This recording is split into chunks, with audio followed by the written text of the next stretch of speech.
Muy buenas noches a todas y a todos. Es un placer enorme tenerlos hoy aquí en el Anfiteatro Simón Bolívar. Yo quería nada más poner un poco en contexto esta actividad que tiene que ver con un programa que estamos desarrollando en el Colegio de San Ildefonso con motivo de los 100 años del nacimiento del muralismo en México. En particular los 100 años de los murales de San Ildefonso. Este mural, la creación de Diego Rivera, cumple este año 100 de estar en este extraordinario anfiteatro. Y hemos querido establecer un puente entre ese movimiento que revolucionó, transformó las artes plásticas de México y que es un momento de vanguardia, quizás el que más influencia de los movimientos estéticos, artísticos, plásticos de México en el mundo. Hemos querido establecer un puente, decía, con nuestro presente.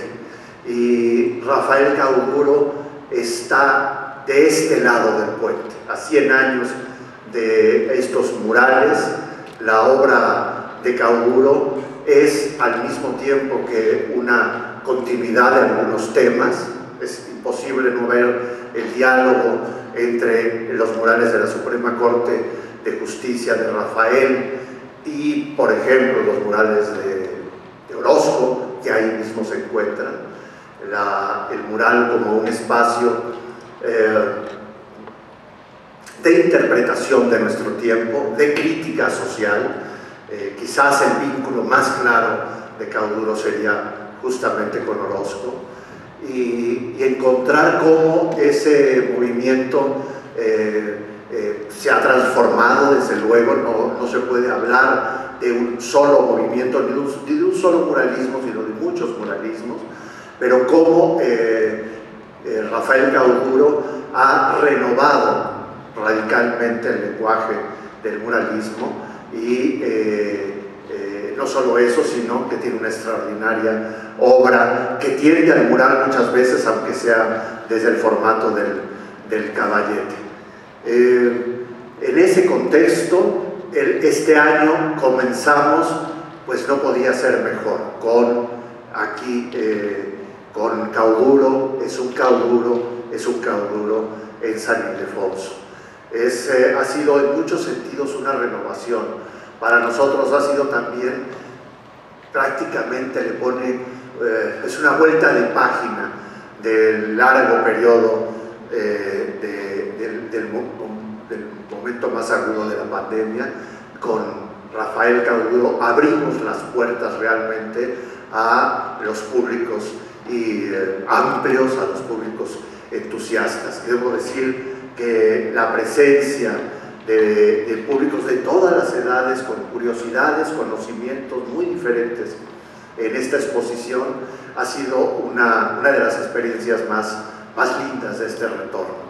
Cauduro ha permitido encontrarse a gentes que a lo mejor forman parte de un nicho del conocimiento de las artes plásticas más informado, más crítico, más involucrado en los fenómenos del arte contemporáneo, y también a públicos muy amplios, a públicos que tienen una curiosidad por encontrarse con un autor que comunica de manera transversal una enorme diversidad de sensibilidades, de inteligencias, de gustos. El día de hoy vamos a presentar el libro Aquí estuvo Cauduro, que debo decir de alguna manera que estamos el día de hoy llegando a un principio, porque el libro está en el origen de esta exposición. Antes incluso de empezar a trabajar con Liliana Pérez en el proyecto de la exposición, ya estaba el libro sobre la mesa. Ya habíamos tenido la posibilidad de conversar con Débora de este proyecto. Podemos decir que en el principio fue el libro. y que el libro se ha transformado en una exposición, esa exposición en una enorme cantidad de actividades, de diálogos, de conferencias, de convivencia y de reflexión. Ya mencioné a Deborah Holz, que hoy nos acompaña también Elena Cauduro. Elena, bienvenida. Muchas gracias por estar aquí una vez más.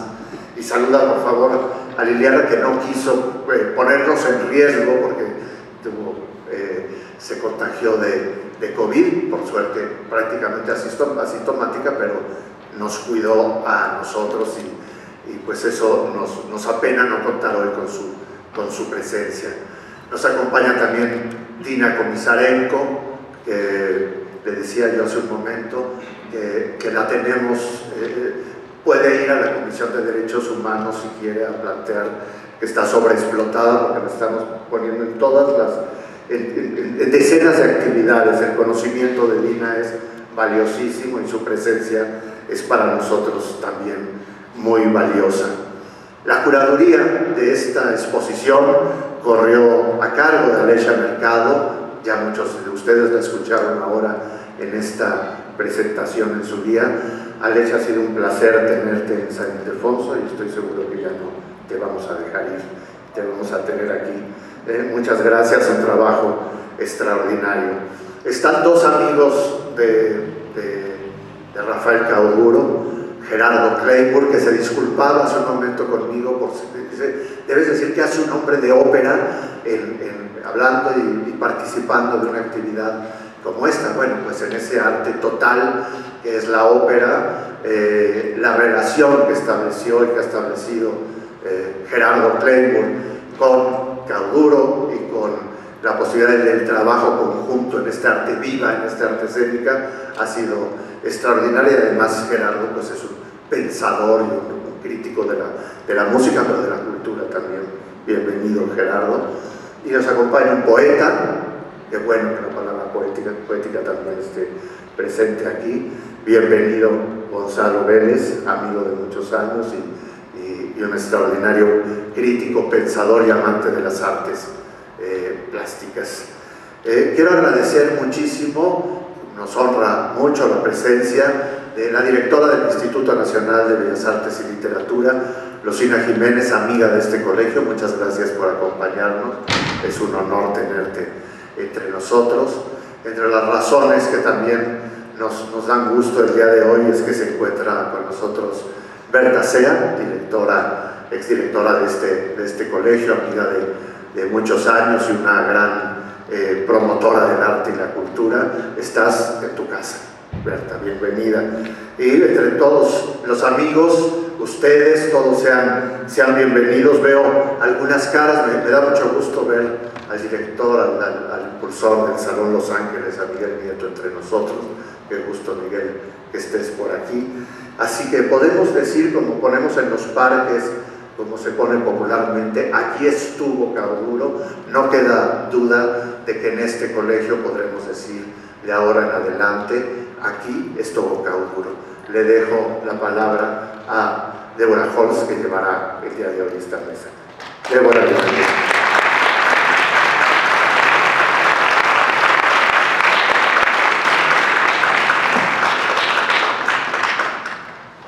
Muchísimas gracias, Eduardo. Es un privilegio estar aquí en este anfiteatro y además ver caras tan conocidas. Me siento como en una fiesta en la sala de mi casa. Conozco a casi todos, así es que no los voy a nombrar. Me da mucho gusto verlos y que hayan tenido pues las ganas de llegar hasta acá y de esquivar manifestaciones y todo lo que se atravesó el día de hoy para podernos acompañar en este día que para nosotros es casi inimaginable que iba a suceder. Aquí están todos los de la mesa para comprobarlo, porque pues este proyecto ha sido una verdadera odisea. Tardamos más de 7 años en que este chiquito pudiera estar aquí, así es que para nosotros es un día de muchísimo gozo y me da gusto poder compartirlo con ustedes. Yo quisiera leer un breve texto. Generalmente nunca se sabe la historia de los libros, que es una historia en sí misma. Se sabe la historia del artista, la historia de los, en fin, de quienes presentan, etcétera, de quienes escriben, pero los libros también tienen una historia, y es a veces historias dramáticas, a veces de largo aliento, como es el caso de este libro. Y bueno, comienzo leyéndoles. A diferencia del título del libro que presentamos, hoy podemos afirmar que aquí está Cauduro. La exposición, que ha tenido un éxito inusitado, y esta presentación lo hacen más presente que nunca. Los aficionados al arte de nuestra generación creíamos conocer la obra de Rafael Cauduro, pero el proceso de edición nos reveló que no teníamos idea.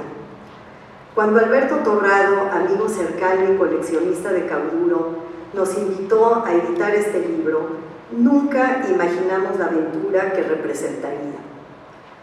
En primer término, conocer a Rafael fue una sorpresa. Las charlas en su acogedora casa estudio en Cuernavaca eran un agasajo.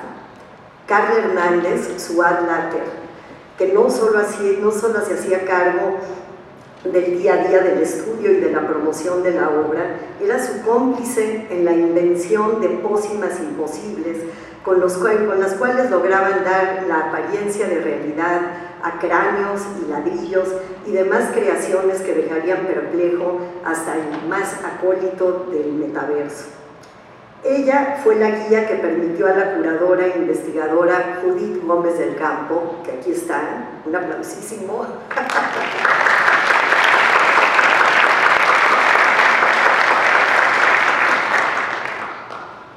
Ella fue la guía que permitió a la curadora e investigadora Judith Gómez del Campo hurgar en su archivo.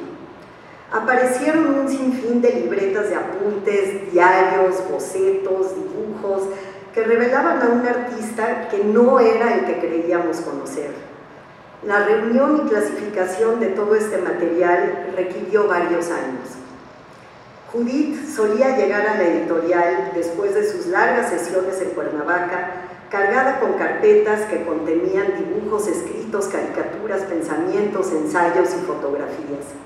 El análisis de este material nos reveló el complejo proceso que Cauduro seguía para pintar un cuadro.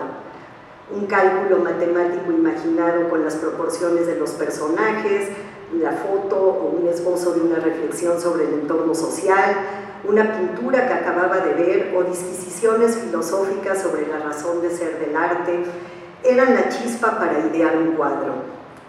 Lograr transmitir este proceso en un libro era un reto editorial. Después de revisar una y otra vez el material, Juan Carlos Mena, editor y diseñador del libro que aquí se encuentra,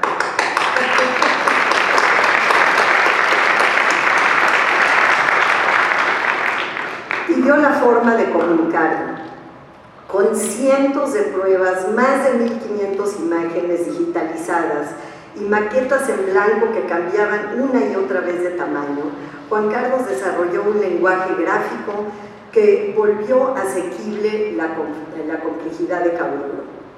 El lector encontrará en la cabeza de las páginas, ya fuera porque le servían como contrapunto, porque le provocaba rabia algún tema o porque quería poner en tela de juicio algo que le acababa de suceder. Las referencias, estas cornisas refieren lo que a él lo inspiraba. Los bocetos que se presentan por primera vez en este libro permiten al lector comprender la obra final y revelan los pasos que el artista seguía. Tanto la portada como el título responden a la idea de presentar a un Cauduro menos evidente y sobre todo hacer honor a su gran sentido del humor. No saben cuántos mensajes y llamadas recibimos diciéndonos casi con pena, como lo acaba de hacer mi querido amigo Gonzalo Méndez: creo que hay un error, no es con B de vaca, es con B de burro. Y bueno, obviamente esto es propositivo, porque así solía firmar Rafael Cauduro varios de sus cuadros. Una caricatura aquí estuvo Cauduro, obviamente haciendo burla de esto. Y la referencia culterana, porque bueno, qué decir de la cultura de Rafael, era porque en una pintura muy famosa que se llama El matrimonio Arnolfini, realizada por Jan van Eyck, donde se constata la presencia del artista a través de su reflejo en el espejo mientras pinta a la pareja. Y además esto se recalca con su firma Van Eyck fuit hic, es decir, Van Eyck estuvo aquí. Y este es el guiño que Cauduro utiliza en algunas de sus obras para hacer referencia a que él presencialmente la hizo, aunque no existiera este espejo. Y bueno, lo que nosotros queríamos es y que ustedes lo juzgarán, es que si este libro logra ser el reflejo de la vasta y genial producción de Cauduro, habremos cumplido nuestro papel como editores y podremos afirmar que aquí estuvo Cauduro. Muchas gracias.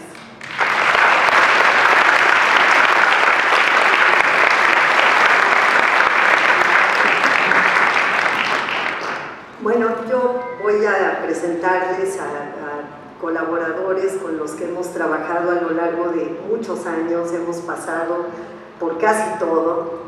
Tú no, Elena, por fortuna te salvaste, ¿no? Pero quiero agradecer muy especialmente al Estudio Cauduro en las dos etapas que tuvimos la oportunidad de trabajar con el estudio. Primero, desde luego, a Liliana Perezcano, a quien extrañamos muchísimo. De hecho, esta presentación iba a ser el 1 de junio y la cambiamos a este día para que ella estuviera presente y le dio COVID, ¿no? Estamos tristísimos todos, pero bueno, esta presentación es con ella y para ella y ojalá alguien luego le pase la grabación. Y bueno, decir que precisamente después de la partida de Carla Hernández fue ella quien ha tenido la bondad, la gentileza, el aplomo y todo lo que hizo falta para poder proporcionarnos el material que hacía falta para completar este libro. Bueno, para describir la trayectoria artística de Cauduro, además de todo esto que ya les conté, de la recopilación del material, de su análisis, los cameos, los bla, bla, bla, se requería de historiadores del arte y ensayistas que lograran adentrarse en los múltiples aspectos de la obra de Rafael Cauduro de una manera profunda pero diáfana. Le huimos totalmente a todos esos críticos intrincados que luego no sabemos qué acaban diciendo. Conversamos al menos con una decena de ellos que venían un mes sí y un mes no a la oficina y a través de las pláticas nos dábamos cuenta de pues, cómo sería su aproximación a la obra. Al primero que invitamos fue a Juan Coronel, quien no está aquí porque creo que está fuera de México, y Juan realiza un brillante prolegómeno que permite situar a Cauduro en el contexto de la plástica mundial y mexicana en los 80s, y concluye con gran tino que la obra de Cauduro es significativa por dos cosas: por el hecho de que siendo un innovador no se dejó intimidar por la estética todopoderosa. Él siempre fue un outsider, se mantuvo en el filo de las cosas y bueno, su obra aquí lo comprueba. Para contar la trayectoria y vida de Cauduro, queríamos a un escritor que tuviera no solo la experiencia como crítico de arte, sino que fuera un narrador. Le hablé con gran desesperación a Jaime Moreno Villarreal porque ya habíamos entrevistado a no sé cuántos críticos. Me mandaban sus textos, los leíamos, se los pasaba a Juan Carlos, a veces se los pasaba a Judith, ¿qué opinas? ¿Cómo ves a esta persona? Hasta que fue Jaime Moreno Villarreal quien tuvo el gran tino de recomendarme a Gonzalo Vélez, que es poeta, novelista, ensayista, y en efecto fue el autor idóneo para hacer esta extensa revisión de la biografía de Rafael Cauduro y de su obra. Cuando leí el primer párrafo del texto, supe que habíamos hecho la elección correcta. Les leo. El buque de vapor México, en cuya popa ondeaba la bandera de Italia recientemente unificada, llegó al puerto de Veracruz. Entre los pasajeros desembarcó una aguerrida mujer de 48 años de edad, nativa de Treviso. Su nombre, María Cauduro Lazzarini. Era viuda y la seguían tomados de la mano sus 6 hijos. Entre ellos, desde luego, se encontraba Giuseppe, de 19 años, quien tiempo después se casaría y tendría un hijo llamado Víctor Cauduro Sanata, padre de Rafael. Me da muchísimo gusto darle la bienvenida a Gonzalo Vélez.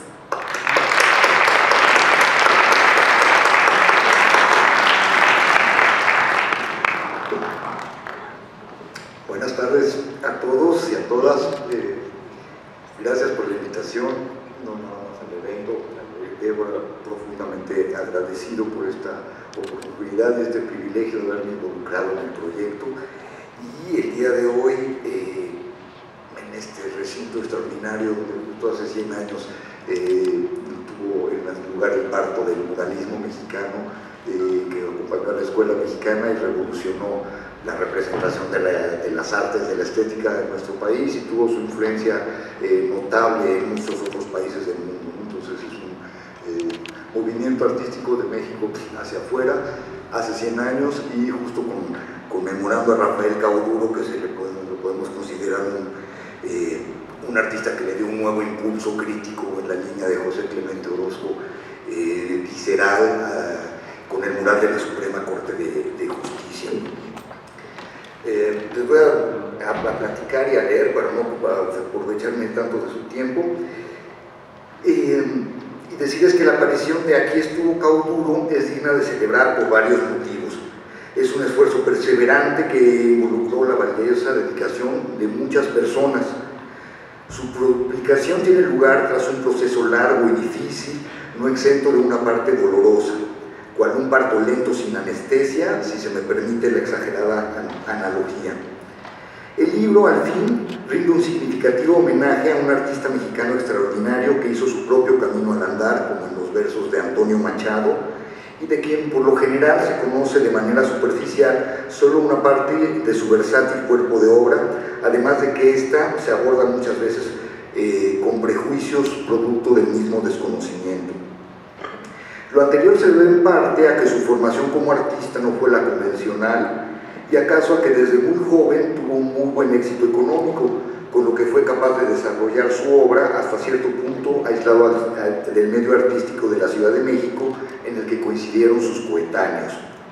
A principios de los 70, Rafael Cauduro, que nació en el año 50, cursó estudios de diseño industrial, pero no en la Universidad Nacional, sino en la Iberoamericana, de modo que tampoco estudió con sus colegas de generación, que es la llamada generación de los grupos o la transruptura, como lo ha nombrado Juan Coronel atinadamente, y entre sus exponentes, o sea, sus compañeros de generación, se puede mencionar, por ejemplo, entre los artistas no canónicos a Carlos Aguirre, María Eugenia Cheyet, Maris Bustamante o Melquiades Herrera, y entre los pintores a Manuela Generali, Jordi Botó, Javier Ansúrez, Phil Kelly, Dulce María Núñez, Carla Ripi, Alberto Castro Reñero, Yasamoa, Rocío Maldonado, Manuel Marín y Santiago Rebollero, todos nacidos entre 48 y 51, algunos de ellos ya fallecidos. Entonces, por su medio familiar, Cauduro no creció ajeno a los procesos de la arquitectura y de la construcción, y ahí con su padre, descendiente de italianos, fincó también sólidos conocimientos de historia del arte. Sin embargo, su genio artístico proviene de un talento innato para dibujar y para emplear el dibujo como herramienta medular en toda su producción artística, siendo capaz así, cito, de fusionar pasión e intelecto en una sola experiencia estética. Termina la cita, como señala Luis Martín Lozano en el libro, que por cierto en este mismo recinto ayer dictó una conferencia precisamente sobre su tema, que es el dibujo. Cauduro, vaya, con una erudición extraordinaria. Es una pena que no nos acompañe el día de hoy. Y me ayudó, me puso feliz que que notamos lo mismo. Decía Luis Martín que él no conocía la obra y le llegaron, cuando dijo que no podía ir a Cuernavaca porque se podía contagiar de COVID, entre Débora y las personas del estudio le hicieron llevar los dibujos a su casa, y él confesó que pensaba en 4 horas terminar con el asunto del dibujo en Rafael Cauduro, y cuando vio la cantidad de cosas, de vertientes, de tratamientos, de apuntes, etcétera, esta larguísima lista, tardó 4 meses en vez de 4 días, y ese descubrimiento, y ayer lo señalaba él, pues como la manera, eso es una forma genial, señalar cómo el dibujo es predominante y estructura toda la obra de Rafael Cauduro, y pues se inició pues, desde la escuela haciendo dibujitos de los maestros.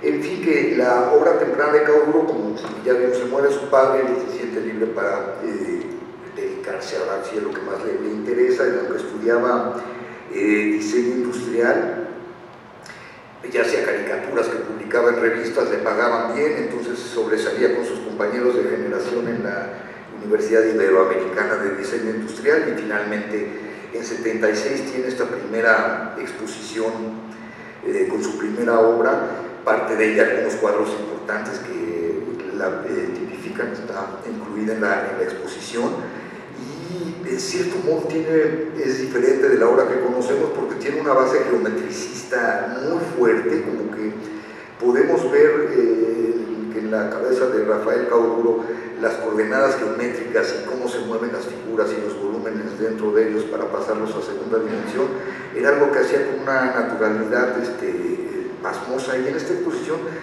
vemos una obra que busca un límite entre la abstracción y la figuración, no se define por ninguna, y le falta un poco de empujón que lo logra ya en los años 80. Es el momento donde toma conciencia de sus facultades artísticas propiamente y elabora lo que es la parte más barroca de su producción, podría decir yo, que es la serie de Calvin Klein, y que entre otras obras, y que termina con el mural de la estación del metro Insurgentes. En toda esta parte yo percibo como un artista desbocado, capaz de hacer muchas cosas muy bien por muchos distintos, y de algún modo nos apura con esta capacidad virtuosa que tiene para poner todos estos elementos, desde la investigación de materiales hasta el dibujo en distintas superficies, citas de cultas como Bertrand Russell en el metro Insurgentes, en un cartel del metro de Londres que está ahí pintado, y ahí creo que se puede seguir algún momento de su etapa que realizó en colaboración con Carla Hernández. Esta pieza monumental sintetiza tanto las preocupaciones de Cauduro como el estilo que se identifica ampliamente como propio suyo, lo que Alfonso Ruiz Soto denominó ilusionismo crítico. Esos personajes fantasmagóricos que habitan paradojas visuales, esa reproducción falseada de materiales que nunca son lo que parecen. La madera no es madera, los ladrillos no son ladrillos, el metal oxidado no es metal oxidado. Esa apropiación de hitos de la historia del arte que el pintor manipula a su antojo, ese involucramiento de los espectadores que, aunque no quieran, se vuelven cómplices o voyeurs de escenarios distorsionados donde la realidad se cuestiona. Resulta imposible establecer qué plano de lo real está siendo interpretado o falseado. Y siempre cada pieza se acompaña de una nota sutil y característica del sentido del humor cauduriano, que es como para quitarle lo solemne a la metafísica. Entonces, en 1995 es otro momento cuando tiene su magna exposición retrospectiva en el Museo del Palacio de Bellas Artes. Aquí la iconografía conocida de carteles sobrepuestos pegados a muros de fachadas desvencijadas y de tintas y regaderas con fantasmas desnudas que bañan sus cuerpos espectaculares, sumó elementos que delimitan una escatología en la doble interpretación de la palabra, reflexión sobre la vida en ultratumba y alusión a los excrementos. Tenemos así por una parte excusados, a veces ocupados por sensuales modelos, y por otro lado chompanquis o hileras de cráneos que remiten a aquella institución siniestra de nuestro pasado prehispánico. aunque eventualmente aparecieron también zompantris de excusados con ese humor característico. Algunos ángeles, como de manera extrema en la pieza El retablo de la Anunciación, remiten por otra parte al sufrimiento autoinfligido, aquella institución siniestra de nuestro pasado católico europeo. En este periodo aparecen asimismo los vagones de tren de metal oxidado con escenarios de fantasmagorías, ideales para plasmar una sutil crítica a un gobierno surgido de la Revolución Mexicana que ya había entrado en franca decadencia. Una de las piezas emblemáticas de este periodo pertenece, por cierto, a la Secretaría de Comunicaciones y Transportes. Y en esta reproducción de la Revolución como un vagón oxidado, pues ya hay una crítica más o menos directa al tren de la Revolución, como el tren de la Revolución donde se subían los candidatos en la época, en aquella época que vivimos en México. Y bueno, a partir de que cumplió 45 años, experiencias abruptas trajeron cambios determinantes a su vida y a su creación. Por un lado, lo marcaron íntimamente la paternidad en circunstancias inesperadas y por demás difíciles, y junto con un accidente automovilístico en la carretera en el que casi fallecieron él y Liliana Pérez Cano, su segunda esposa y madre de sus dos hijas, una de ellas aquí presente, el honor de acompañarnos. Luego de conocer en la Ciudad de México a Narciso Coagliata, uno de los más destacados exponentes del glass art en el mundo, o sea, del arte en vidrio, quien radica, por cierto, en nuestro país, Cauduro no solo incursionó de lleno en esta rama artística poco recurrida, sino que se convirtió en un experto que desarrolló técnicas de su propia patente, piezas impresionantes, gruesas, de formatos grandes, en las que el dibujo, realizado de hecho con polvo de vidrio incoloro antes de meter el horno a la pieza, se presenta como parte integral de cuajado, por así decir. En la exposición también se recopilan estas impresionantes piezas que uno se pregunta, pero bueno, ¿cómo están hechas? Y este desarrollo de la técnica en vidrio era lo que estaba haciendo a principios del siglo XXI, cuando llegó la invitación de pintar el mural de la Suprema Corte de Justicia. Y para ella costó trabajo, él no se decidía, pensaba que iba a estar condicionado, y cuando le dijeron que tenía permiso de pintar lo que quisiera, pues toma la barbón, que a él les voy, ¿no? Aquí nos ofrece un texto increíble en el libro de Cauduro, centrándose precisamente en esta obra, que yo creo que es la obra magna de Cauduro. Si solo hubiera hecho esto, ya con eso tendría su lugar.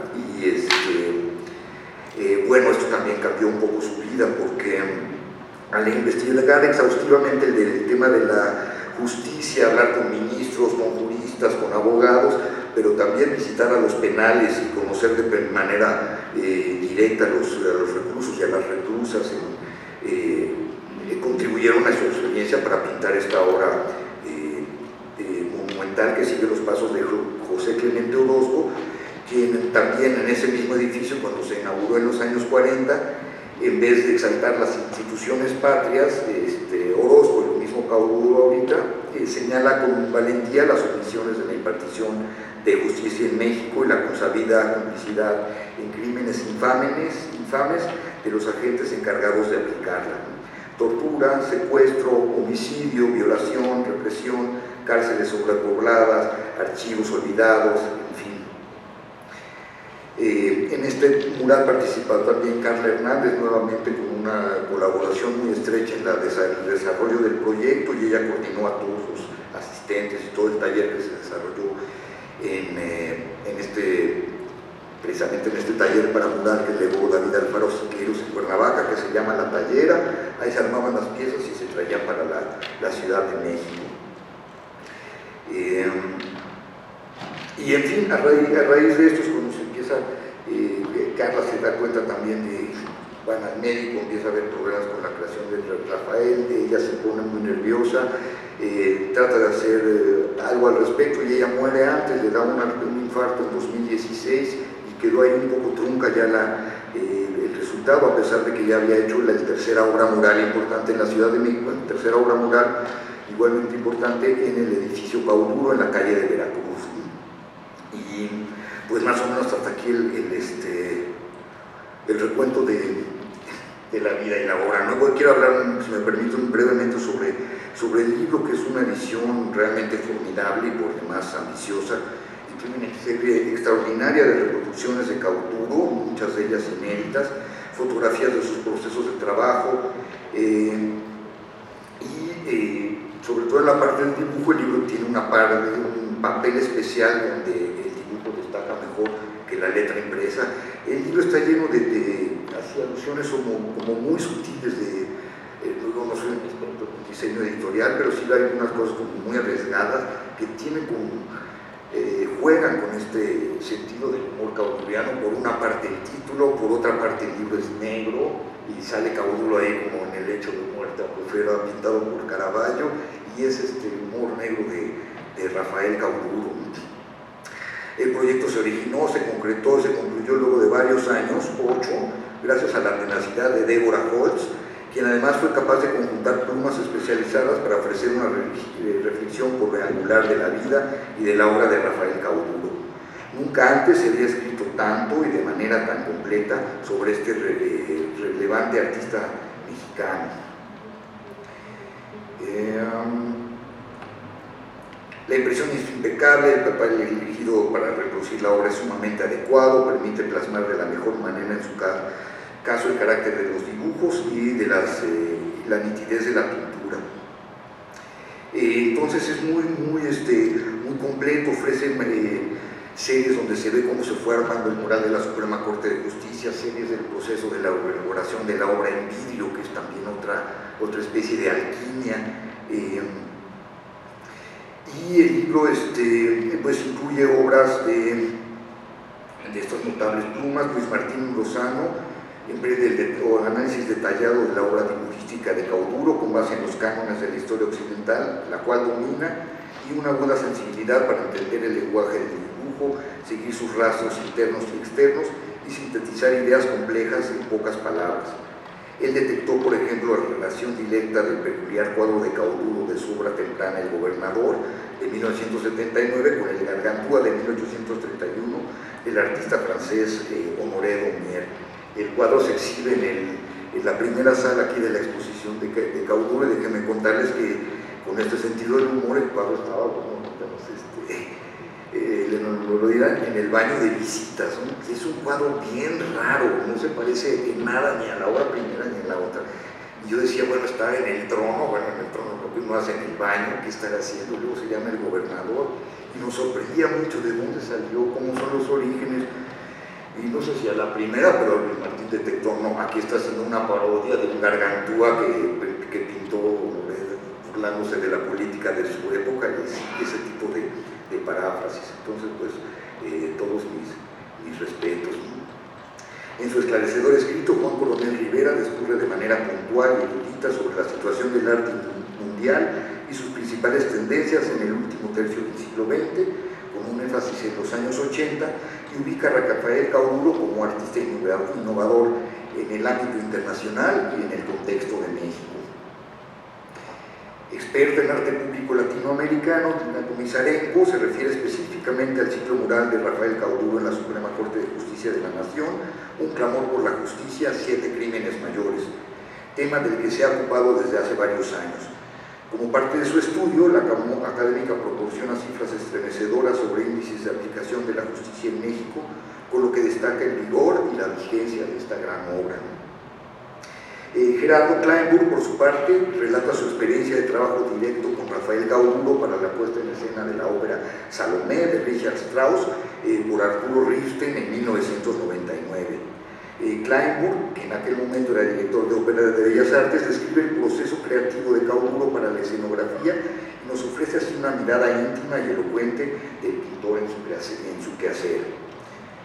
Y por último, mi ensayo repasa de manera biográfica, cronológica y temática la obra de Cauduro y contribuye a la publicación con un montón de páginas. Enhorabuena, pues, por la publicación de este libro memorable. Gracias.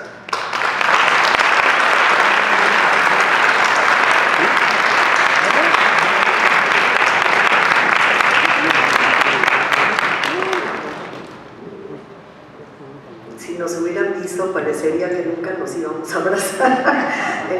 lectura 73 del texto. Gonzalo, yo creo que aquí puedes comprimir un poco lo que estás diciendo, decías, ya, no, basta. Sobrevivimos y fue, pues desde luego, uno de los textos más conversados y revisados de todo el libro, una y otra vez, y bueno, el resultado es impecable, ojalá lo puedan ver. Extrañamos hoy a Luis Martín Lozano, que tuvo ayer esta conferencia precisamente sobre el dibujo en cauduro, y pues a la salida se resfrió, no pudo venir, pero como bien decía Gonzalo, una de las partes centrales de este libro es el descubrimiento de la dibujística. En ninguno de los catálogos ni en un libro que se había hecho anteriormente, que básicamente es una colección de obras, se le había dado atención a este aspecto. Y en el libro, Juan Carlos Mena decidió, de manera muy atinada, creo yo, dedicar dos partes a este aspecto del dibujo. Y en el libro, cuando ustedes tengan la oportunidad de verlo, como bien relataba Gonzalo, pues estas impresiones están en un papel que recuerda mucho al papel del dibujo, es decir, tenían que tener otra textura, otra sensación, para pues acercarnos un poco a lo que representaba el dibujo mismo en cauduro. Lástima que no pudo venir Luis Martín, pero ganamos a otra presentadora. No voy a seguir el orden de la mesa porque como estamos hablando de toda esta cuestión más personal y el desarrollo de la obra de Rafael, me da mucho gusto que haya entrado al quite, así de vamos a Alesha Mercado, a quien tengo el gustísimo de conocer hace tiempo, mucho antes de que se involucrara en la curaduría de esta magnífica exposición Un cauduro es un cauduro. Y Alesha, al igual que Gonzalo, se ha adentrado en la vida y en la trayectoria de cauduro. Por eso creo que podemos ligar un poco con un relato tuyo de lo que fue pues, el conocer a fondo esta obra y tener pues, de primera mano la relación, bueno, obviamente con la familia Cauduro, con Liliana Pérez-Cano, y llegar, digamos, a esta, porque finalmente lo que hace el libro y lo que hace tu exposición es lo mismo, es una curaduría en la cual se pretende mostrar de la mejor manera posible al lector o al visitante de la obra cuál es el proceso del artista, y creo que pues lo que haces es fantástico, y te agradezco que le hayas entrado al quite de esta manera. Gracias, Alesha. Alesha Mercado, que es curadora, ensayista, museógrafa, has hecho creo que de todo un poco en la vida, y pues me da muchísimo gusto tenerte aquí. Gracias. Muchísimas gracias, Débora. Buenas noches. Y sí, efectivamente, en esta profesión yo creo que uno hace de todo, ¿no? Pues, de manera muy breve, a mí me honra y me sorprenden los momentos, ¿no? Algo que pareciera como un hecho desafortunado, ¿no? Esta pandemia que tuvimos que atravesar y que fue retrasando todos los procesos de la inauguración, de la exposición y etcétera, pues terminó en esta muy feliz coincidencia, algo perfecto diría yo, en que justamente tenemos el libro, este trabajo de tantos años, con la exposición que, bueno, que también fue un trabajo que nos llevó unos años.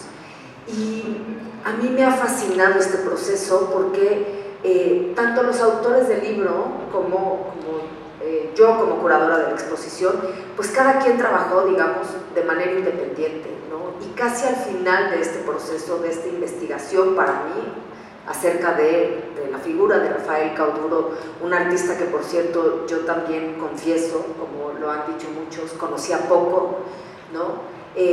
Ya al final, ya cuando estaba esta curaduría armada, etcétera, me fueron llegando los textos del libro, y cada vez mi sorpresa y mi gusto era más al ver todas las coincidencias, digamos, en las que todos habíamos llegado a través de la investigación, ¿no? Entonces, el texto de Gonzalo, a quien ahora conozco en persona y admiro, hemos podido platicar, el de Juan Coronel Rivera, que yo conocí a Juan también, pero que me apasiona también la manera de escribir de Juan, lo que relata de Rafael Cauduro, el de Dina Komisarenko, que también fue algo muy iluminador en muchos sentidos, el de Luis Martín Lozano, que estuvo ayer dando esta espléndida conferencia acerca del dibujo de Cauduro y que justamente es algo que me preocupó mucho tener en la exposición, porque yo sabía que el dibujo realmente no se había exhibido y es ahí donde nos maravilla ver a este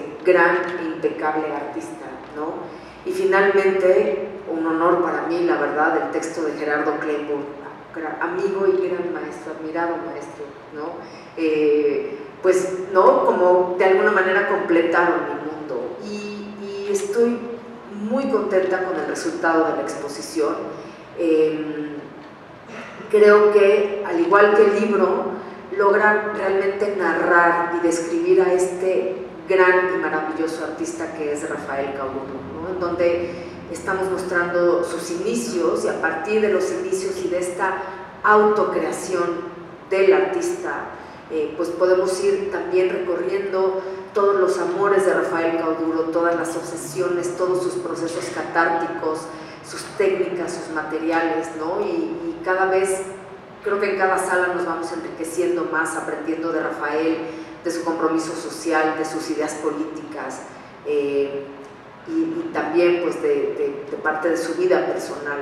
Y concluimos, como bien lo señaló Eduardo, de una manera muy afortunada, creo yo, con el mural de la Suprema Corte de Justicia, justamente en esta coincidencia de los tiempos, de los 100 años del muralismo, y creo yo algo también muy importante y que me gusta mucho señalar en mis visitas, que pareciera algo un poco ajeno, ¿no? También se acaba de inaugurar en este recinto el Memorial Octavio Paz, y me fascinó cómo lo describió Eduardo algún día, diciendo 100 años después de este maravilloso suceso del muralismo, coincide también que se da el espacio para abrir este memorial y para la intervención al edificio de esta magnífica pieza de Vicente Rojo, que es la fuente del Patio Chico, ¿no? Y vivir este momento en San Ildefonso y vivir este momento con la creación de este gran libro que ahora para mí es mi Biblia y mi libro de cabecera también, pues ha sido muy especial y la posibilidad de compartirlo con ustedes. Y finalmente quiero decir que Elena, me honra tu presencia y que tengo un profundo agradecimiento a Liliana, a Memo por lo que le corresponde, a Elena, a Juliana, ¿no? A Gaby y a todo el equipo de San Ildefonso también, que ha sido un regalo de vida en realidad toda esta experiencia. Así es que muchísimas gracias.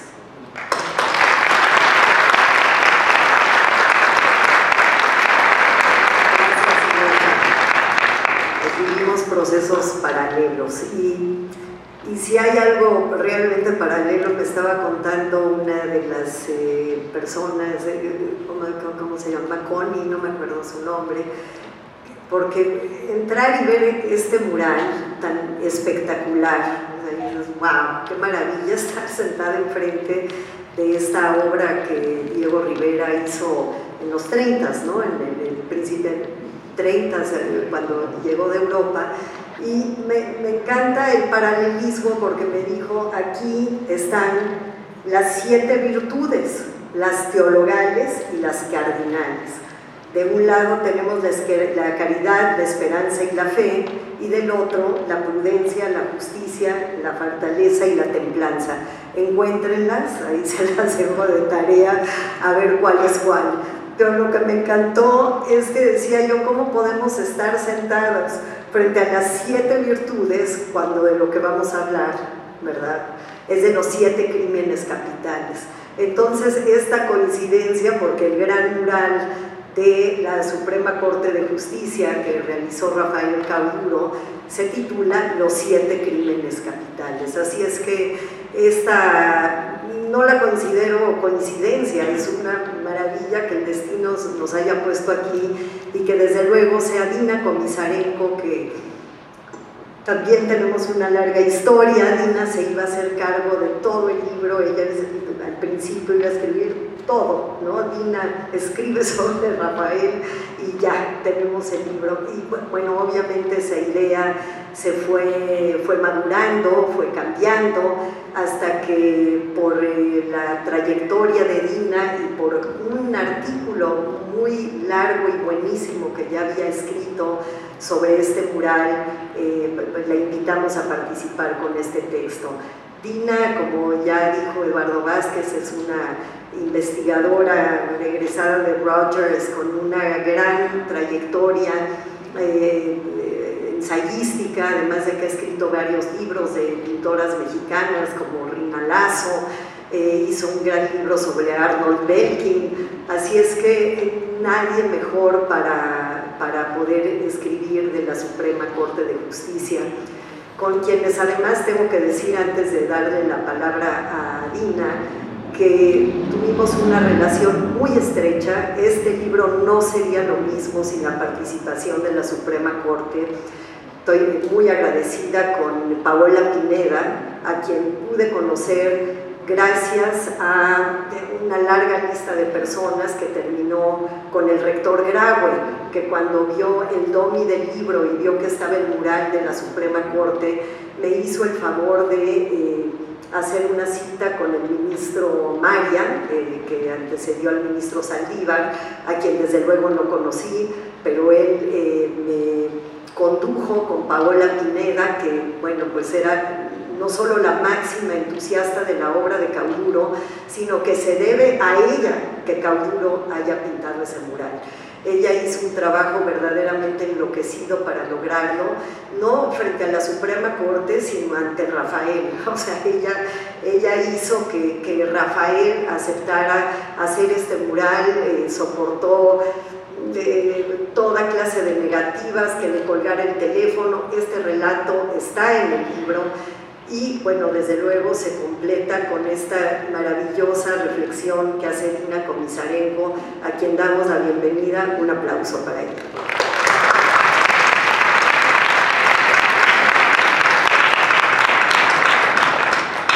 Muy buenas noches a todas y todos.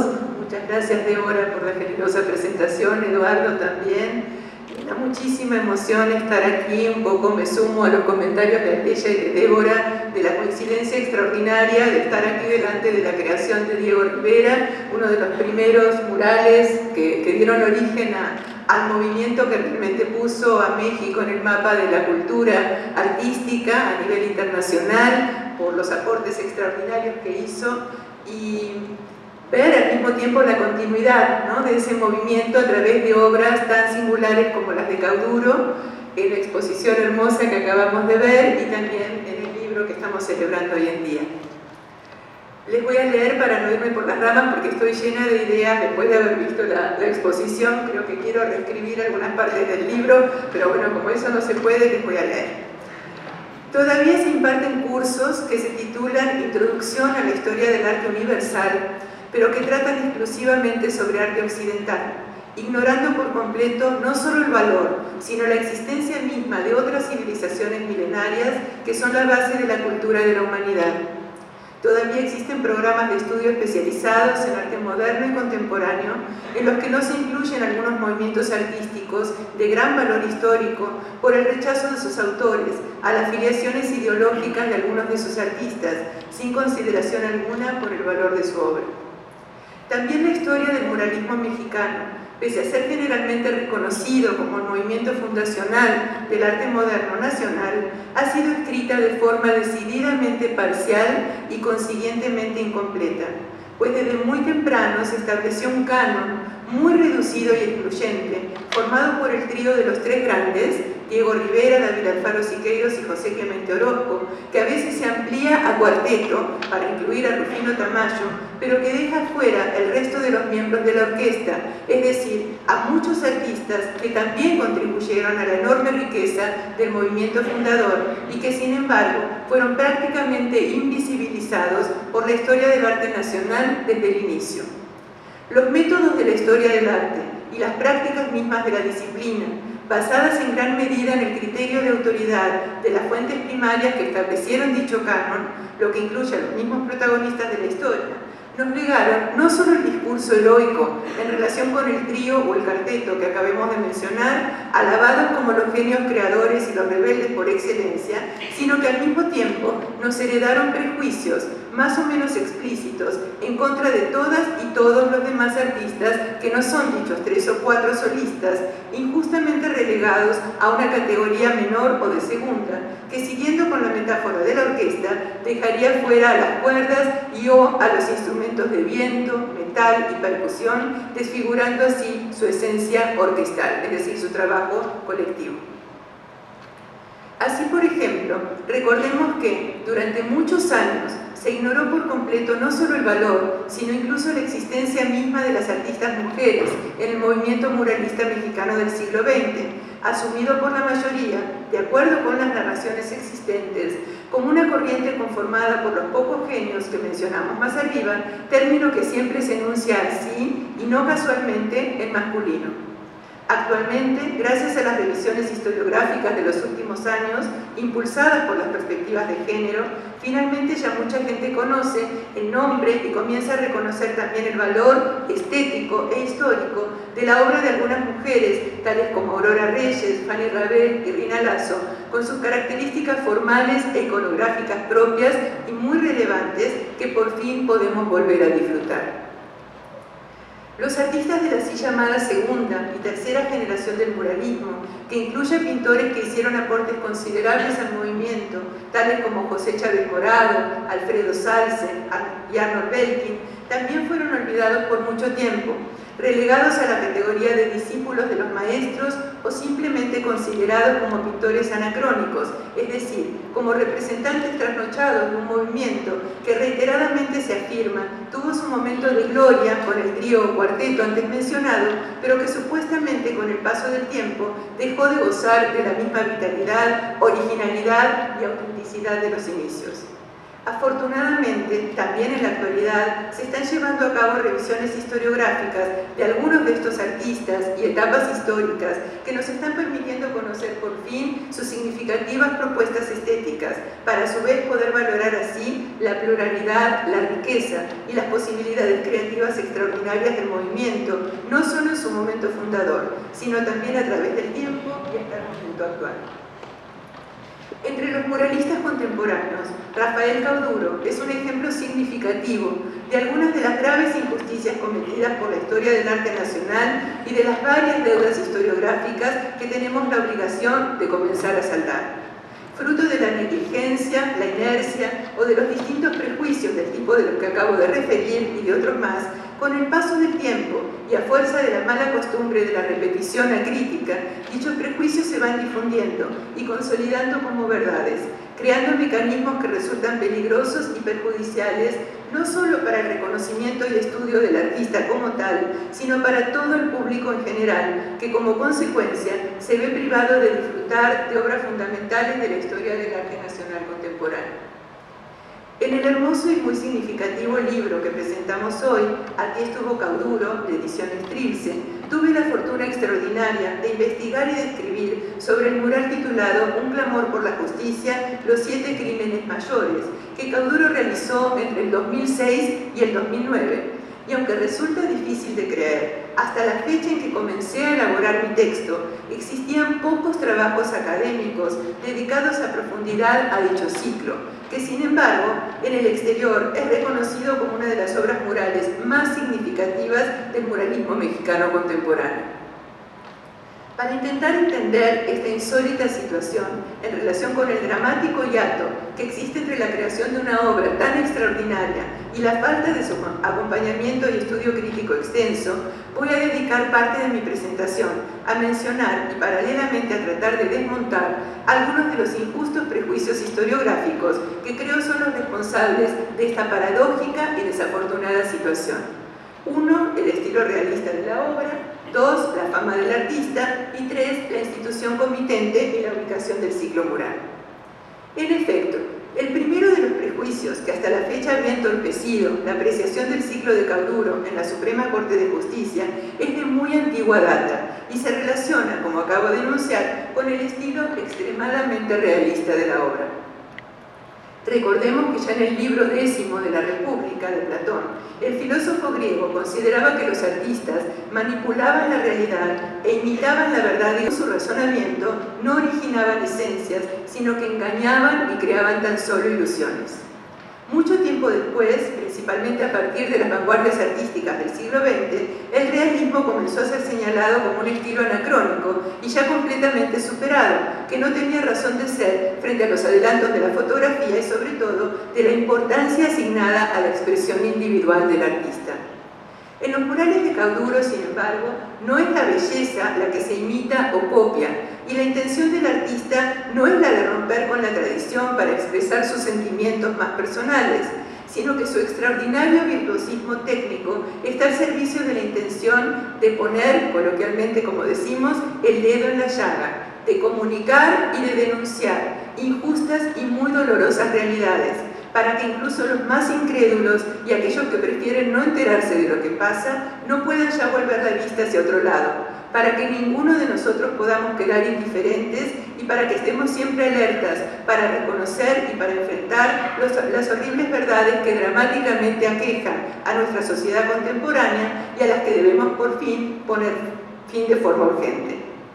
El segundo obstáculo que ha incidido en el injustificado desinterés académico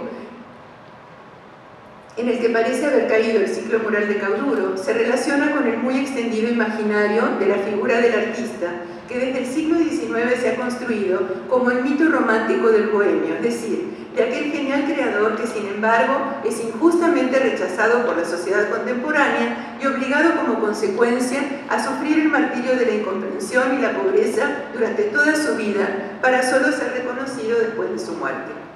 Así, el éxito comercial que alcanzó la obra de Cauduro, principalmente en las décadas de 1980 y 1990, para algunos críticos e historiadores automáticamente lo convirtió en sospechoso, porque aunque frecuentemente ellos mismos reprueban la falta de comprensión de la sociedad del siglo XIX frente a un genio como Van Gogh, paradójicamente pretenden imponer a nuestros artistas contemporáneos, de forma real o a través de sus juicios peyorativos, la misma condena social y económica que tanto critican.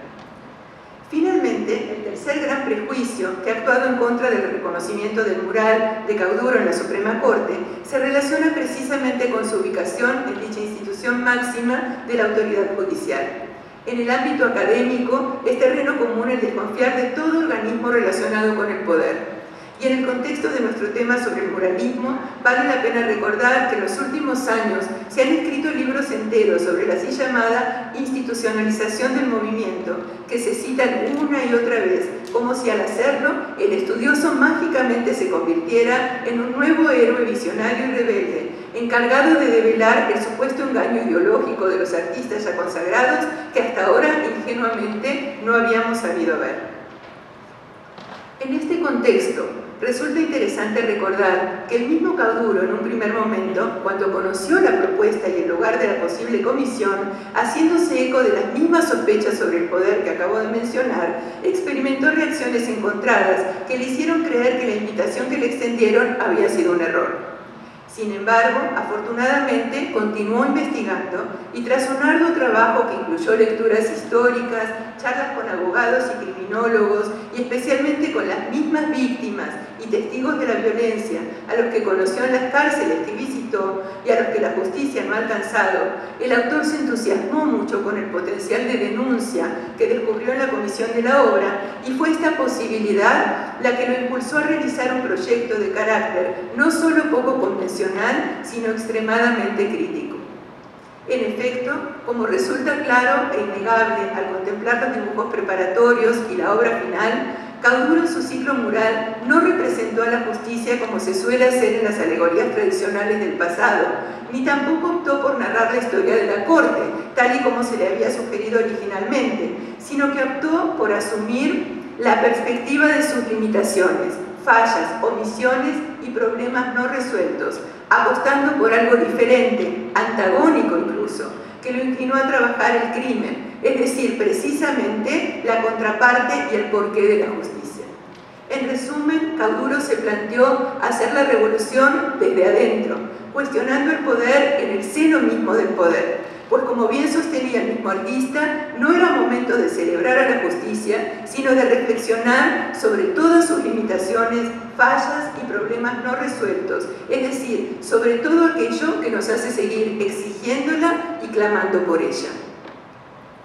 El incluir un mensaje crítico como denuncia de la institución comitente no es raro en la historia de la pintura mural.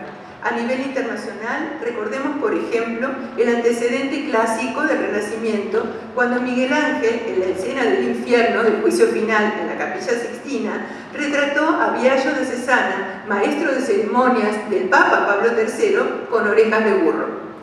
Y a nivel nacional, basta mencionar el caso de Diego Rivera, que en la Secretaría de Educación Pública representó al mismo ministro José de Vasconcelos de espaldas, sentado sobre un elefante blanco, como símbolo de su elitismo cultural. También Cauduro se propuso plasmar un mensaje crítico en imágenes, pero en su caso no fue en contra de una persona en particular, sino de todo el sistema judicial y de sus fallas. Y para sorpresa del mismo artista, su proyecto fue aceptado por la institución comitente sin censura.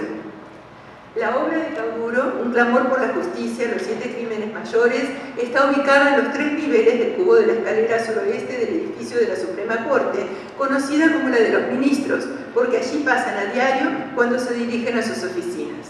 Las representaciones con perspectivas en trampantojo que allí realizó el artista alteran la percepción del espacio real del espectador, zambulléndonos en una suerte de pesadilla que visualiza y hace presente una escalofriante espiral de violencias que parecen no tener fin y que son las que los ministros deben ver cada día como potente recordatorio de todos y cada uno de los enormes desafíos que tienen por delante. La obra está organizada en 3 partes. La primera es el inframundo, que contiene una recreación de un sopantri prehispánico como recuerdo de la historia y de la antigüedad de la violencia en México en su infame papel como controlador social. La segunda se corresponde a la tierra, que incluye los primeros de los que el artista caracteriza como los 7 crímenes mayores y que remiten al pecado de las distintas violencias cometidas en contra de los cuerpos y de la destrucción de la libertad y de la vida en el México contemporáneo. En el primer descanso de la escalera, los procesos viciados y la violación, seguidos en el segundo por el homicidio, la tortura y el secuestro. Finalmente, la obra concluye con la tercera sección, en el descanso superior, en el tercer piso, con el cielo, en donde Cauduro completó su lista de violencias contemporáneas para incluir también a la cárcel y a la represión.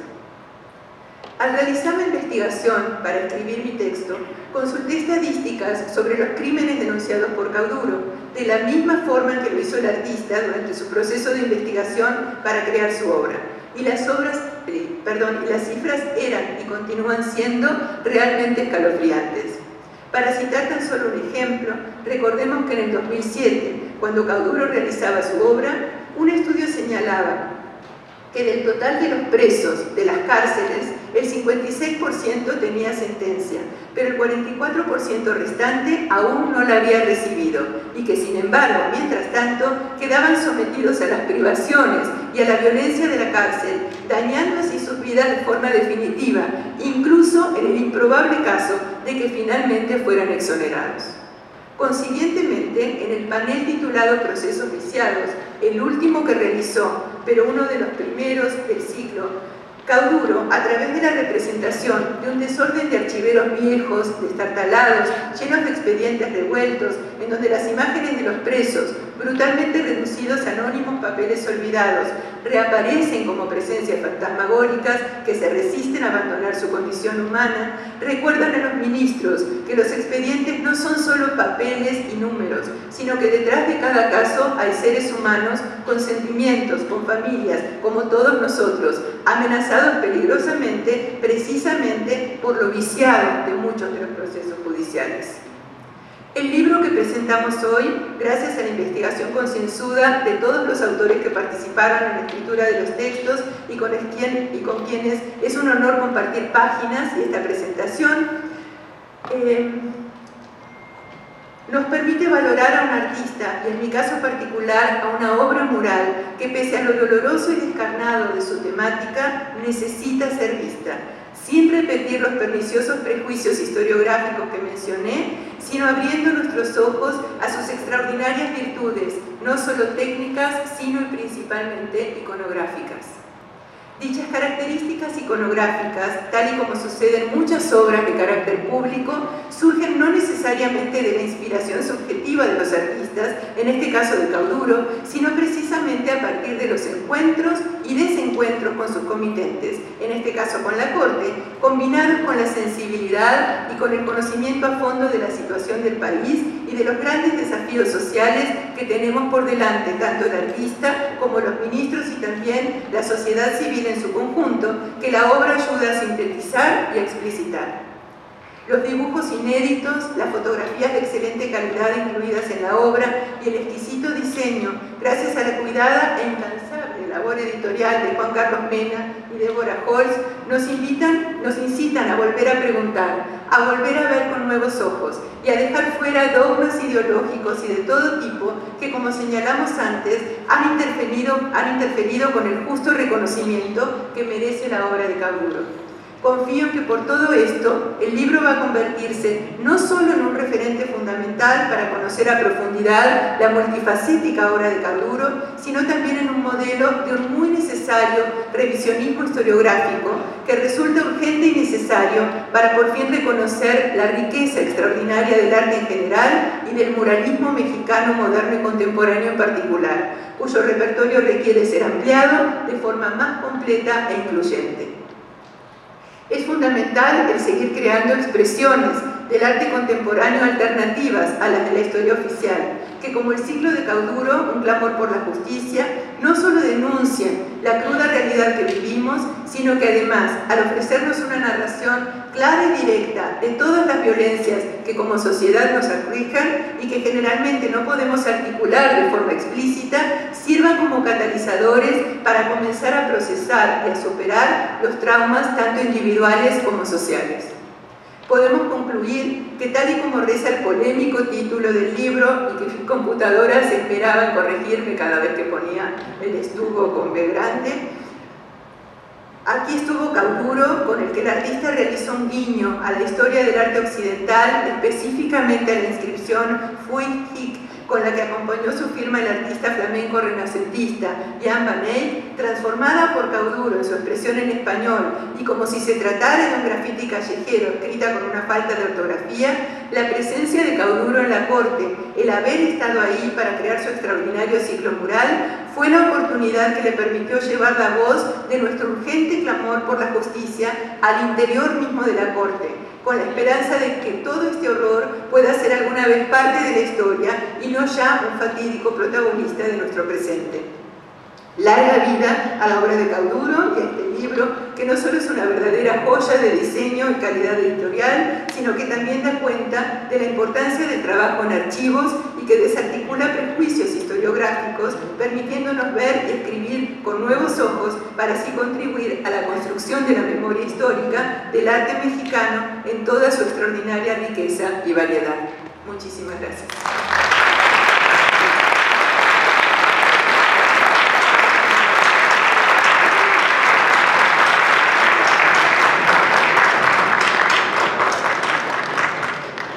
Dan ganas de republicar eso, que eso también forme parte de tu texto. Qué bárbara, Tina, muchísimas gracias, ¿no? Los escucho y vuelvo a refrendar por qué están ustedes aquí y no otros. Muchísimas gracias. Bueno, vamos a pasar a una parte un poco más personal en la historia de Cauduro y que de cierta manera, aunque roza con lo profesional, creo que la cercanía que ha tenido a lo largo de muchos años Gerardo Kleinburg con Rafael Cauduro denotan y le imprimen un nuevo sentido a lo que hicieron de manera profesional, porque cuando fue director de la ópera de Bellas Artes, es el título correcto, director de la ópera, bueno, parecido, Gerardo invitó a Rafael a realizar la escenografía y el vestuario de la ópera Salomé de Richard Strauss.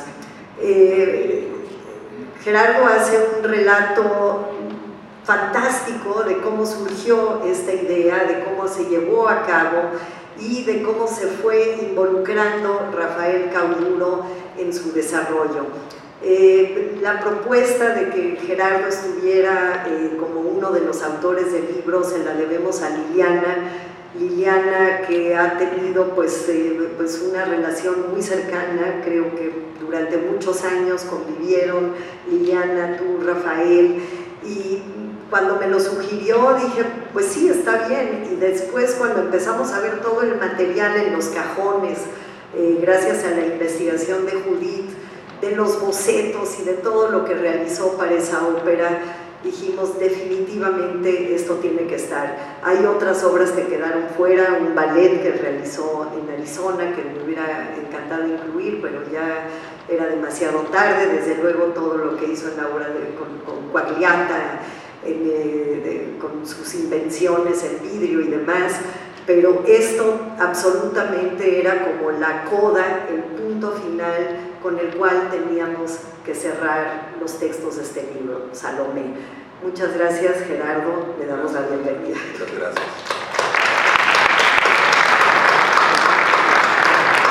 Tendré que empezar sacudiéndome el peso de mi enciclopédica incultura teórica acerca de las artes visuales y no rebatiendo, pero diciendo que sí, lo que voy a hacer es un recuento personal, más bien les vengo a contar un cuento, a mí me gusta contar cuentos, un cuento real, son los mejores.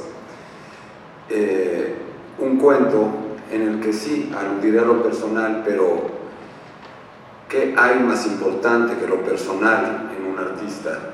No hay nada más importante que eso.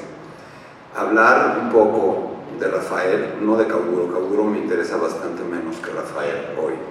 Hablar un poco de Rafael me parece que puede arrojar muchísima luz sobre su proceso creativo. Me considero afortunadísimo y privilegiado de haber podido vivir íntimamente un proceso creativo de Rafael, de haber podido vivir dentro de sus cuadros, de haber podido vivir dentro de su obra, de haberlo visto dibujar en mis narices.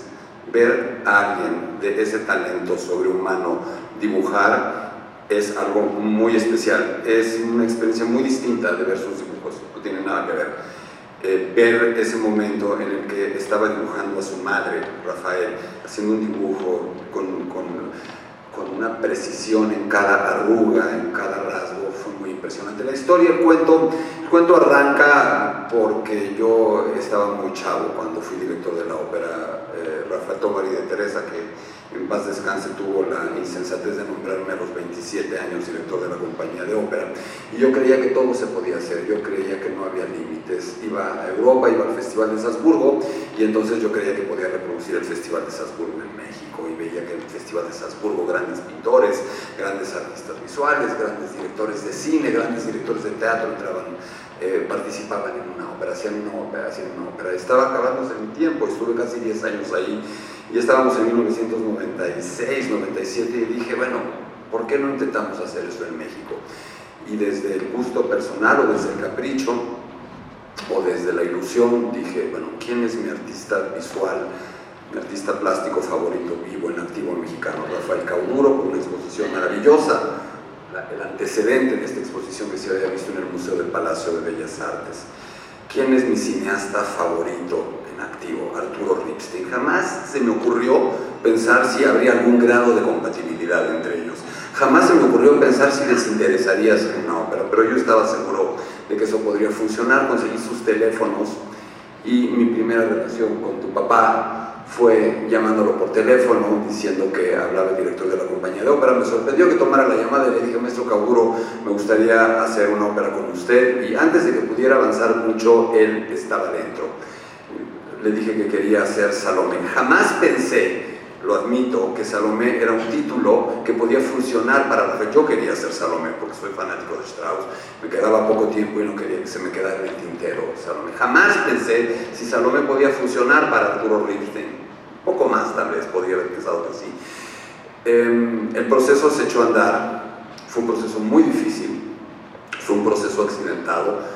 Entre mi anecdotario personal estará ver a Rafael Cauduro y a Arturo Ripstein como dos pitbulls enseñándose los dientes en la sala de mi casa de una manera muy poco amistosa. Fue hoy hilarantemente amargo, puedo decir, el proceso. Recuerdo que Maite, mi esposa, y yo íbamos fascinados, enloquecidos a su casa. Un día nos dicen, vamos a vernos para platicar en la casa. Vas a ir a la casa de Rafael. No dije que no iba a decir Cauduro. Vas a la casa de Rafael. No, ahí era Cauduro. Vas a la casa de Cauduro. Fuimos, literalmente como groupies, entramos a su casa y la sorpresa fue este gran contraste. Y aquí estamos hablando de su obra y estamos hablando de él. Había dos niñas divinas jugando, que se han convertido en dos hermosas mujeres, Elena y Juliana. Otra hermosa mujer, en todos sentidos, esta última también, Liliana, jugando en un ámbito doméstico, pero de pronto empezábamos a avanzar y estábamos en una pintura de Cauduro. Ahí sí, es decir, esas paredes ruinosas, salitrosas, con el ladrillo expuesto, cuadros de Cauduro aquí y allá, oscuridad. Era una experiencia muy particular.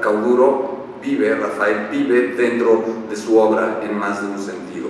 Otro punto sorprendente es que yo, según yo, el director de la ópera, súper experto en ópera, le iba a llegar a explicar que era Salomé y Rafael había hecho una buena parte de la tarea. Rafael es un hombre curioso, es un hombre estudioso, es un hombre que se acerca, como tú misma acabas de comentar, a estos temas estudiando. Hablas de revisar la estadística, hablas de muchos asuntos muy puntuales. Me sorprendió ver a este hombre que había estudiado sobre Salomé. Ahora, estando hace unos días en tu casa, encontramos muchos de los materiales que yo también proveí para poder ampliar ese estudio. Me sorprendió su humildad, la humildad de decir, yo no sé de esto, ayúdame, ¿cómo se hace esto? ¿Cómo se hace una escenografía? ¿Cómo se hace una ópera? Y pude vivir paso a paso ese proceso en el que él tuvo que incorporar, a ver si ustedes me corregirán porque yo no sé de esto, en el que tuvo que incorporar algo muy complicado, tuvo que involucrar el volumen, tuvo que involucrar la noción de que estaba creando un espacio en el que no iba a habitar el imaginario, ni la isóptica, ni la subjetividad del espectador, sino en el que también iban a habitar unas personas, unos señores, unas señoras que cantan, que generalmente no eran, hoy más, particularmente diestros, particularmente hábiles, particularmente ágiles en ese espacio. Y empezó este proceso de crear esta Salomé. Otro punto que me sorprendió absolutamente, que no esperaba, es, yo me imaginé que Rafael trabajaría para tratar de adecuar su obra, su estilo, su estética a Salomé, que iba a entrar, acercarse a Salomé. Y la sorpresa que no estaba esperando es que lo que me hizo ver es que su obra ya estaba dentro de Salomé, que no tenía que acercar esa obra a la suya, adecuarla, forzarla, hormarla, ponerle un calzador, sino que sorprendentemente, sí, claro, absolutamente, Johanan está en una cisterna que tiene alcantarillas como las que ya están en su obra. Sí, por supuesto, Salomé puede ser de pronto, hay una especie de Lulú con tenis, una chica provocadora, perturbadora, que ya estaba en su obra. Sí, por supuesto, el grupo de judíos esenios que son pintados de una manera muy antisemita por Richard Strauss como estas figuras grotescas, también eran estas tantas figuras grotescas que ya aparecen en su obra, y así sucesivamente. Eso fue un proceso absolutamente sorprendente, entender eso. Vi también cómo pedía ayuda, cómo se acercaba en un principio a Mónica Raya, escenógrafa, luego a Philippe Amand, escenógrafo, para que le ayudaran a convertir eso en una escenografía, aunque claramente él podía hacerlo. Lo vi yendo a ver al famosísimo Macedonio, así como Rafael Cauduro, así como se hablaba del trío, cuarteto de grandes artistas visuales mexicanos, muralistas. En este caso, cuando uno habla de pintura para una escenografía, el nombre es Macedonio, no sé cómo se apellida, Macedonio. Macedonio pinta las escenografías. Ustedes van a ver una escenografía y esa pintura es un oficio muy particular. Pintar una escenografía para que esté en un escenario, para que sea iluminada, para que sea creíble, tiene su gracia. Y fue fascinante ver a ese artesano de la pintura, Macedonio, con ese grandísimo artista plástico de la pintura, Rafael Cauduro, trabajando juntos. Imagínense qué padre imagen. Es muy hermoso imaginárselo también con los vestuaristas, recordar a Rafael llegando con sus dibujos, con los diseños, Ripstein ladrando un poco ante los diseños, Rafael ladrando ante los ladridos de Arturo, y de pronto decirle yo a Rafael: oye Rafael, están padrísimos tus dibujos, pero ¿estás consciente de que a lo mejor la cantante no se ve exactamente como la modelo que acabas de dibujar? Me dice: ¿cuántos kilos más le ponemos? Bueno, le dije: a ver, tantos. Y en mis narices convertir el boceto de una cantante delgada, idílica o idealizada por él, en esta cantante que muy probablemente era o fue la que apareció en el escenario. Eso fue una parte también increíble. Verlo como esposo, verlo como papá, convivir con él. Tú no te acuerdas de nada, ir a pie de la cuesta con Juliana, Liliana, Rafael, Elena, Galia, Ivana, mis hijas, Maite y yo, ver a Rafael brincando como desaforado en un tumbling en una casa en Valle de Bravo. Todo eso hace ver que detrás de esta obra hay una persona. Eso de pronto se nos olvida. Sí, toda la parte teórica, toda la parte conceptual es fundamental, pero al final no hay más que una persona pintando y no hay más que una persona dibujando. El estreno, termino, 12 de septiembre de 1999. Me acuerdo de Rafael muerto de miedo, yo más muerto de miedo. Tuvimos fuertes percances en la función que afortunadamente ya me ensarté, ya lo tengo que decir, que afortunadamente la ignorante crítica musical mexicana no reparó. A Dios gracias teníamos, puedo hablar en pasado para estar más seguro, una crítica musical que ni siquiera podía darse cuenta de los desaguisados que estaban ocurriendo en términos canoros en el escenario. Teníamos prensa internacional. La gente vino a ver esa producción de Cauduro y esa producción de Ripstein. Estaba Opera Now de Estados Unidos, estaba Today Opera, estaba Opera de Inglaterra, estaba Juan Ángel Vela del Campo del país. Fue un momento muy, muy padre, muy importante, probablemente el momento cimero de nuestra gestión en la ópera. Y yo termino con esa cara de Rafael, con el rostro de Rafael, cuando termina esa función, y veo su sonrisa cómplice, su abrazo y la certeza de que lo bueno estaba apenas empezando, que había terminado el trabajo y que ahora podía empezar de verdad la amistad. Una amistad que perdura, una amistad que perdurará, una amistad que se ha hecho extensiva a nuestras familias y una amistad que a mí me hace decir: no aquí estuvo Cauduro, sino aquí está Rafael. Y cuando digo aquí me refiero a una zona del pecho que está generalmente del lado izquierdo. Rafael está realmente en el fondo del corazón de muchísima gente y estoy absolutamente convencido de que es eso lo que hace de su obra algo tan persuasivo, tan perturbador, tan emotivo, tan conmovedor. Estoy casi seguro de que toda la gente, cuando ve un Cauduro, en el fondo solo está viendo a Rafael. Gracias.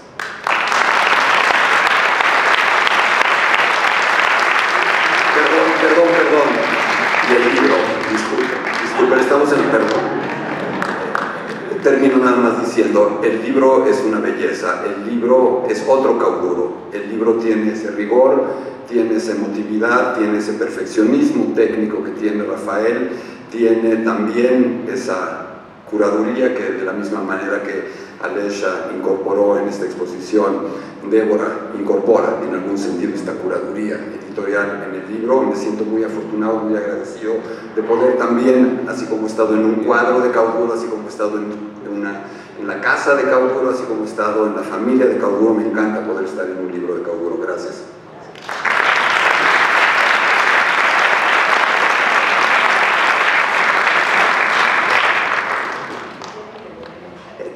Tienen que leer esa historia, es fantástica, en efecto, los ladridos entre uno y otro, y lo que finalmente terminó siendo Salomé. Muchísimas gracias, Gerardo, el más difícil de todos.